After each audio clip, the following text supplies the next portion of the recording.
Hello everyone, অনেক দিন পর সুমিস প্রবাস ডায়েরির আরেকটি নতুন ব্লগে আপনাদের সবাইকে স্বাগত। বাড়িতে আসলে অনেক ব্যস্ততার মধ্যে থাকার জন্য ভিডিও বানাতে একটু দেরি হয়ে গেল। আশা করি আপনারা সবাই খুব ভালো আছেন, আর আমরাও সবাই খুব ভালো আছি। শুভ বিজয়া দশমী সবাইকে। বড়দের আমার সশ্রদ্ধ প্রণাম, আর ছোটদের আমার অনেক ভালোবাসা। দিনটা ছিল ভাইয়ের বিয়ের সময় যখন ইউকে থেকে আমি আর রাজ ইন্ডিয়াতে এসেছিলাম সেদিনকার। সাথে ছিল অরুণিমা। ওরও তো বিয়ে সেম টাইমেই ছিল, মানে আমার ভাইয়ের বিয়ে আর অরুণিমার বিয়ে সেম টাইমেই ছিল। তো তাই জন্য আমরা তিনজনে একসাথেই টিকিট কেটেছিলাম। আর আমি আর রাজ আগে এসেছি, সন্দীপ তখনও আসেনি, কারণ আমি তো মাস দুয়েকের ছুটি নিয়ে এসেছিলাম, আর ও তো অত দিনের ছুটি একেবারে পাবে না অফিস থেকে। তাই ও বললো যে তুমি আর রাজ যাও, আর আমি কদিন পরেই না হয় যাচ্ছি। রাত তখন 10টা মতো বাজে, আর 11টা নাগাদ আমাদের বাস ছিল। বাড়ির সামনে থেকেই হিথ্রো অবধি যেতে প্রায় সময় লাগবে ঘন্টা চারেক মতো। আর আমি রাজ যেতে পারতাম, কিন্তু অনেকটা রাত হয়ে গেছিলো, তাই সন্দীপ যাচ্ছিল আমাদেরকে সি অফ করতে। বাড়ির সামনে থেকে একটা ট্যাক্সিও নিয়ে নিলাম বাস স্ট্যান্ড অবধি যাওয়ার জন্য, আর ওখান থেকে আমরা বাস ধরে যাব হিথ্রো এয়ারপোর্ট। বাস স্ট্যান্ডে পৌঁছে দেখি অরুণিমা আমাদের আগেই চলে এসছে। আর কিছুক্ষণ ওয়েট করতে না করতেই বাসও এসে হাজির। আমাদের টিকিটটা চেক করে লাগেজগুলো কেবিনে দিয়ে আমরা এবার বাসে উঠবো।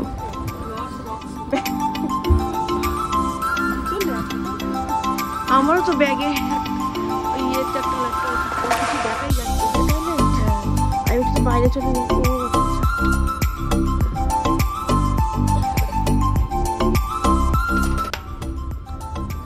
বাস ছেড়ে দিয়েছে, অনেকক্ষণই হয়ে গেছে। আমরা একটু মাঝখানে ঘুমিয়েও পড়েছিলাম। হঠাৎ ঘুমটা ভাঙতে দেখি ঘড়িতে তখন 2টো মতো বাজে। খুবই এক্সাইটেড, এতদিন পর বাড়ি যাচ্ছি।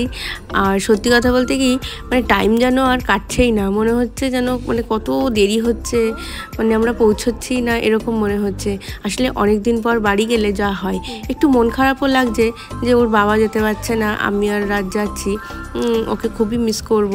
হ্যাঁ, তো সেই জন্য কিন্তু যাওয়ার একটা অত্যাধিক একটা আনন্দ মনের ভেতর কাজ করছে। মনে হচ্ছে কখন ফ্লাইটটা ধরবো আর কতক্ষণে ফ্লাইটটা নামবো। এই ভাবতে ভাবতেই আমরা হিথ্রোও পৌঁছে গেছি। আর নেমেই ছিল মারাত্মক ঠান্ডা। সে নেমে দেখি তখন -5 ডিগ্রি, তখন ঠান্ডাটা।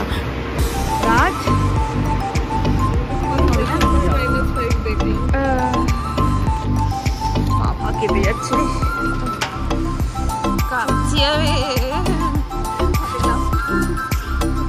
আমি টেম্পারেচারটা দেখে আরো কাঁপছি।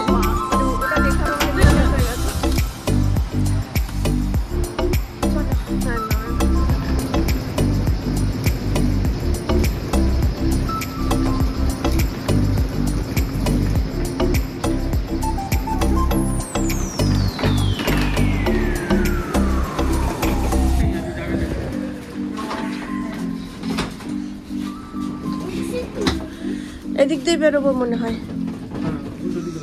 এদিকে বেরোবো।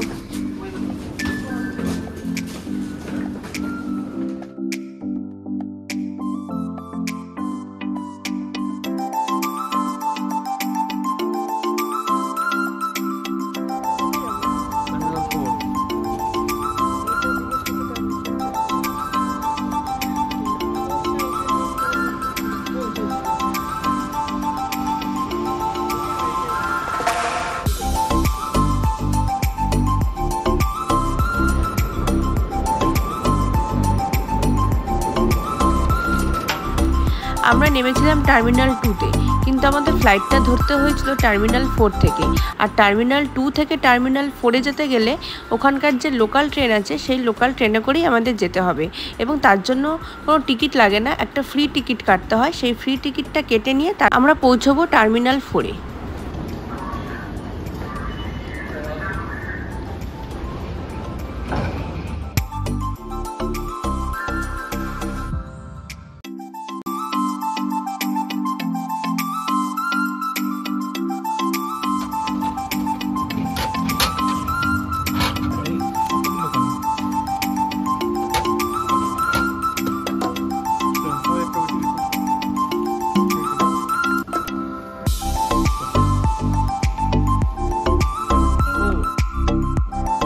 আমাদের ট্রেনও এসে গেছে, তখন 5টা মতো বাজে, 6:30টায় আমাদের ফ্লাইট। আর টার্মিনাল চেঞ্জ করার জন্য যদি ট্রেন ধরা হয় তাহলে সেখানে ফ্রি টিকিটেই হয়ে যায়, টিকিটে কোনো পয়সা লাগে না, খালি ফ্রি টিকিট একটা আপনাকে কেটে নিতে হবে। বাস ট্রেন এসে গেছে, এবার আমরা ট্রেনে উঠে চলে যাব টার্মিনাল 4-এ। আমি এখনো পর্যন্ত ওই ভিডিওটা দেখে উঠতে পারিনি, যেটা পাঠিয়েছিলে। কিছু হবে না, পৌঁছে যাবো। হ্যাঁ, তবু পৌঁছে যাবো।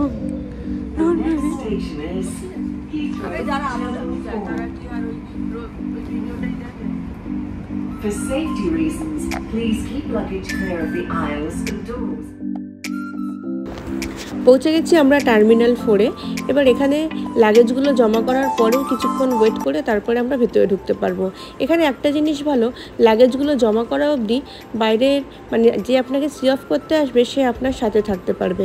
তো সন্দীপকে আমি বলেছিলাম যে তুমি একটু সাথে চলো, লাগেজগুলো জমা করা অবধি সাথে থেকো, যদি কোনো সমস্যা হয় তাহলে ব্যাপারটা তুমিও দেখতে পারবে।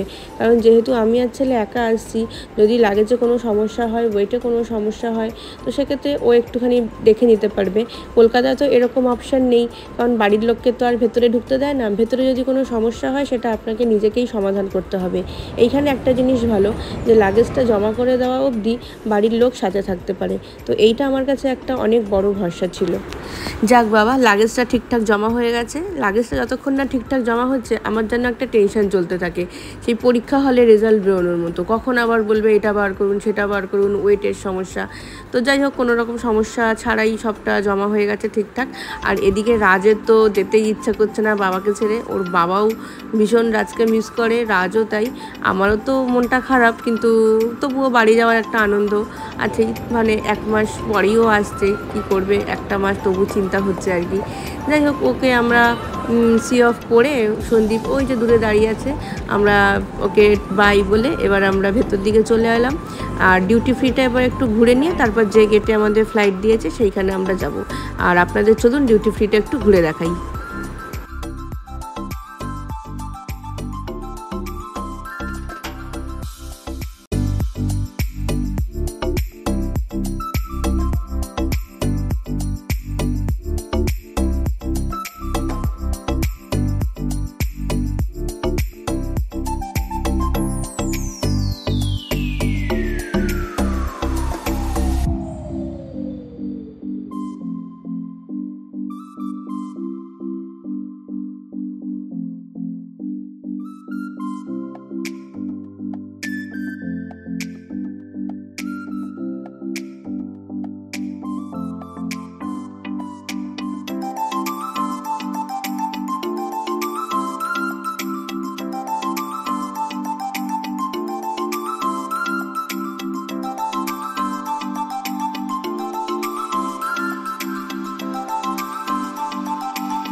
ভোরের আলো ফুটে গেছে, আমরা 10 নম্বর গেটের কাছে ওয়েট করছিলাম। আর ওদিকে অ্যানাউন্স করছে আমাদের ফ্লাইটের দিকে যেতে হবে, কারণ ফ্লাইট টেক অফের টাইম হয়ে গেছে।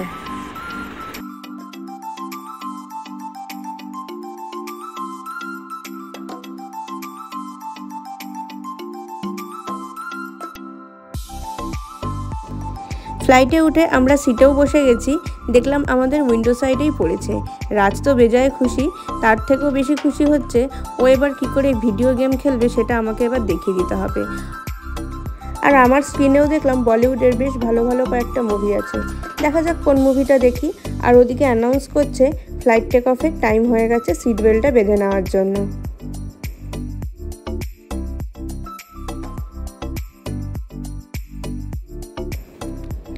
ফ্লাইট টেক অফ করে গেছে, আর মাত্র কয়েক ঘন্টার অপেক্ষা। এখন মনে হচ্ছে যে হ্যাঁ, এবার সত্যি সত্যিই বাড়ি যাচ্ছি। এতদিন ভাবতাম কবে বাড়ি যাব। এখন মনে হচ্ছে আর কয়েক ঘন্টার অপেক্ষা, তারপরেই বাবা মা ভাই আত্মীয় স্বজন বন্ধু বান্ধব সবার সাথে দেখা হবে। শুধু সন্দীপ আসতে পারলো না আমাদের সাথে, ওটাই একটু খারাপ লাগছে। বেচারা ছুটি পায়নি, কি আর করবে। যাকগে, চলে আসবে, একটা মাস দেখতে দেখতে কেটে যাবে। আমাদের মোটামুটি 8 ঘন্টা লাগবে আবুধাবি পৌঁছতে। তারপরে আবুধাবি থেকে আবার ফ্লাইট নিয়ে আমরা কলকাতা পৌঁছবো।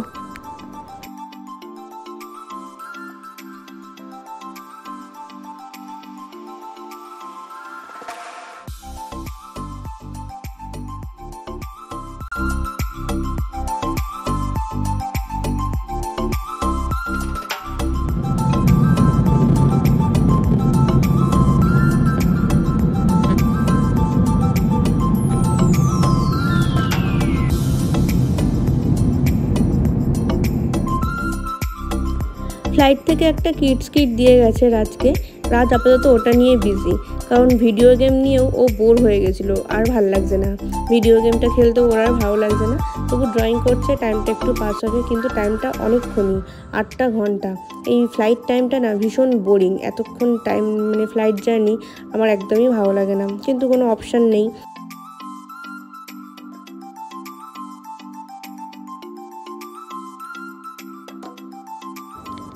আমিও বসে মুভি দেখছিলাম। মুভি দেখতে দেখতে তখন আমাকে এই পেস্ট্রিটা দিয়ে গেল, যেটা খেতে একদমই আমার তো ভালো লাগেনি, কারণ প্রচণ্ড টক।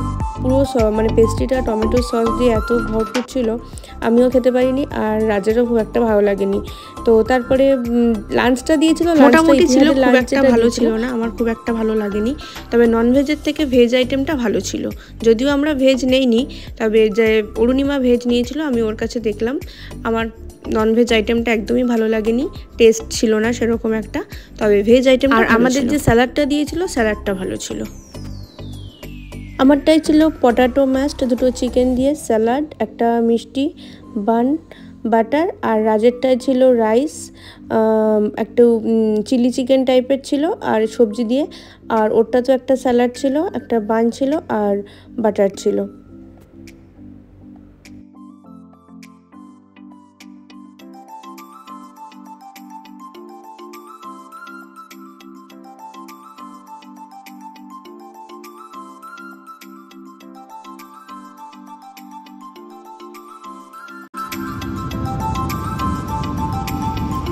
ফ্লাইট ল্যান্ড করতে আর ঘন্টা 2 মতো বাকি আছে। আর ফ্লাইটের ভেতরে যে ছোট্ট ওয়াশরুম থাকে সেটা আপনাদের দেখিয়ে দিই।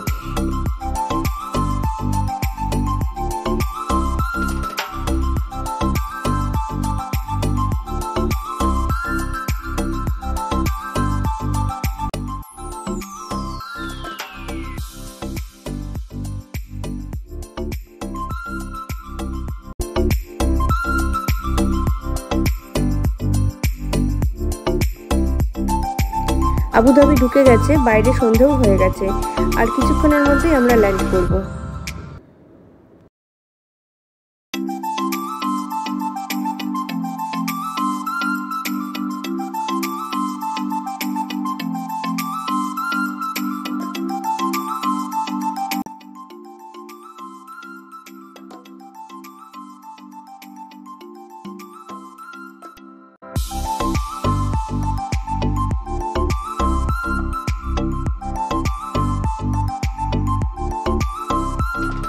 আমরা আবুধাবি নেমে পড়েছি। এবার আবুধাবি থেকে আমরা ডিরেক্ট ফ্লাইটে যাব দমদমে। তো এখানে আমাদের অ্যানাউন্স করলো যে এখানে কোনো সিকিউরিটি চেক হবে না, ডাইরেক্ট যেখানে ফ্লাইট আমাদের গেটে, যে গেটে আমাদের ফ্লাইট রয়েছে সেখানে চলে যেতে। তো যেখানে মাত্র 1 ঘন্টা টাইমিং রয়েছে, আমাদের কানেক্টিং টাইমিংটা একদমই বেশি ছিল না, 1 ঘন্টা ছিল। তো সেজন্য আমরা ডিরেক্ট সেখানেই চলে গেলাম ফ্লাইট ধরতে। আর কিছুক্ষণের মধ্যে আমাদের ফ্লাইট এখান থেকে টেক অফ করবে, আর তারপর ঘন্টা 4 পরেই আমরা চলে যাব কলকাতা।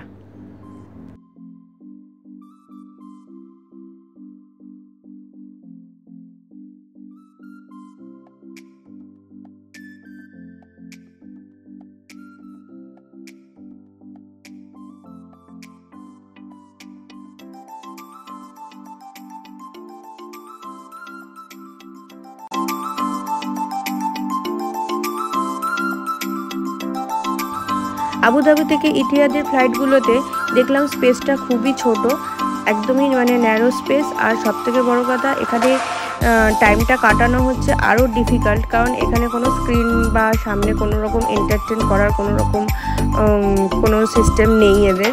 বাচ্চাদের কোনো রকম কিছু দেওয়া হয়নি, যেটা আগের ফ্লাইটে দেওয়া হয়েছিল বাচ্চাদের কিডস বা সামনে ওরা একটা স্ক্রিন টাইম পেয়েছিল টাইম পাস করার জন্য। এখানে সেরকম কিছুই ছিল না, তো তাই জন্য এখানে অতক্ষণ বসে থাকাটাও মানে সত্যি মানে আরও বোরিং। তবে এখানে যেটা দেখলাম খাবারটা ওই ফ্লাইটের থেকে এখানে খাবারটা ভালো। আমি ওখানে ননভেজ নিয়েছিলাম, আমার একদম ভালো লাগেনি।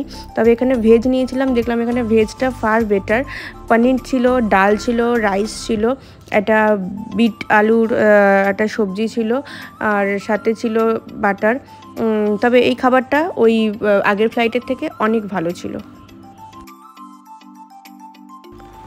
ডিনার করে আমরা ঘুমিয়ে গেছিলাম, তবে চোখটা খুলতেই চমকে দেখলাম যে আমি পৌঁছে গেছি আমার প্রাণের শহর কলকাতায়। দেখে এত ভালো লাগছে, ভাবছি কখন মানে এই যে আর 10-15 মিনিট বাকি আছে সেটাও যেন আর তর্স হয়েছে না। আর আমার ফোনের চার্জও একদম শেষ হয়ে গেছিলো, কারণ আমি চার্জ দিতে পারিনি মাঝখানে। একটু ওদের আগের ফ্লাইটে একটু টেকনিক্যাল ফল্ট ছিল চার্জারের পয়েন্টে, সে কারণে আমি চার্জ দিতে পারিনি। আর কানেক্টিং ফ্লাইটেও যেহেতু টাইমিং ছিল না, চার্জটা আমার দেওয়াই হয়নি, তো সেই জন্য কিছু ভিডিও আমি লাস্টের দিকে সেভাবে করতে পারিনি। তবে ফ্লাইট থেকে নেমে লাগেজগুলো কালেক্ট করে আমি ভাইকে ফোন করে দিয়েছিলাম, ভাই ওয়েট করছিল। আর অরুণিমাও চলে গেল, কাকু কাকিমা এসে গেছিলেন, আর আমি চলে এলাম আমার ভাইয়ের সাথে। আর অনেক বছর মানে মনে হচ্ছে না 2 বছর না, মনে হচ্ছে না কত বছর পর আমি ভাইকে দেখছি। মা বাবা আসতে পারে, ভিডিওটা আমি এবার এখানে শেষ করে দেখা হবে। যদি ভালো লাগে আজকের ভিডিওটা অবশ্যই একটু লাইক করবেন, কমেন্ট করবেন। আর দেখা হচ্ছে নেক্সট আরেকটি ব্লগে খুব তাড়াতাড়ি। ততক্ষণ সবাইকে টাটা।